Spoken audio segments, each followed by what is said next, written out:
guys! Welcome back sa aking channel. So in this video, I'll be sharing you on how to remove green color from any paper that your kids might have colored it unintentionally. So if you are guys interested in this video, please keep on watching.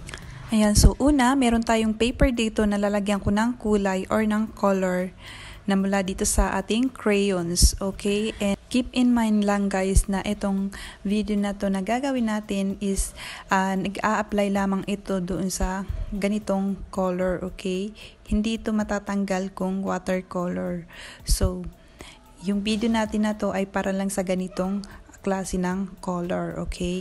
Ayan, so ito guys yung color, ayan, so ito yung nilagay natin. So para matanggal ito, wala tayong ibang gagamitin kundi ang eraser na ganito, okay? So make sure na malaki or meron kayong malaking eraser kasi medyo makapal yung color or medyo magaspang, matigas, ganyan. Kaya medyo matagal siyang tanggalin kumpara sa pencil, okay? Ayan, so para matanggal nga natin is ganyan, kuskusin lang natin ng kuskusin itong eraser hanggang sa makita natin na mawala na yung color, ayan. So kapag guys binubura natin siya is makikita nyo talaga na sumasama siya dyan sa ating eraser, okay? Ayan. Ayan, so nilapit ko siya para mas makita nyo ng malapitan. Ayan, so ganyan lang guys, burahin nyo lang ng burahin or i-erase nyo hanggang sa makita nyo yung color na unti-unti nang natatanggal. Ayan. And promise ko sa inyo guys na matatanggal talaga ang color, okay? Na nailagay na hindi sinasadya kung ganun man yung nangyari, okay? Ayan.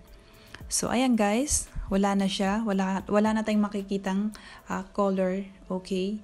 And kung meron pa kayong makikitang color, ay ituloy nyo lang ang pagbubura or pag-i-erase, okay? Dahil matatanggal naman talaga siya.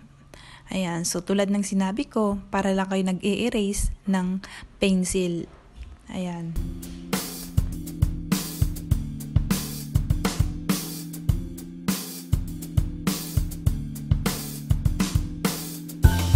Ayan, so as you can see guys, ayan, wala na tayong makikita na color or wala na yung nilagay natin kanina, okay? So, ganun lang guys kadali kung paano tanggalin ang color sa ating mga bond paper, paper, book, or kung ano man yan.